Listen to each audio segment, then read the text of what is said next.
कोल्हापूर जिल्ह्यात पडणाऱ्या मुसळधार पावसामुळे पंचगंगा नदीच्या पाणी पातळीत झपाट्यानं वाढ.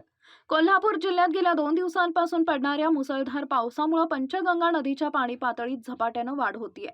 मंगळवार दुपारी 3 वाजता कसबा बावड्यातील राजाराम बंधाऱ्यावर पंचगंगेची पाणी पातळी 26 फुटांवर पोहोचली, तर जिल्ह्यातील 17 बंधारे पाण्याखाली गेल्यानं या बंधाऱ्यावरून वाहतूक बंद करण्यात आली आहे. दरम्यान पंचगंगा नदीची इशारा पातळी 39 फूट तर धोका पातळी 43 फूट आहे. 17 जून रोजी जिल्ह्याला हवामान खात्याकडून ऑरेंज अलर्ट जारी करण्यात आलाय. मात्र कोल्हापूर शहरासह जिल्ह्यात आज काही अंशी पावसानं उघडीप दिली आहे. परंतु धरण पाणलोट क्षेत्रात पावसाचा जोर कायम असल्यानं राधानगरी धरण देखील 57% भरलंय. परिणामी धरणातून 2500 क्युसेक पाण्याचा विसर्ग भोगावती नदीपात्रात सुरू करण्यात आलाय.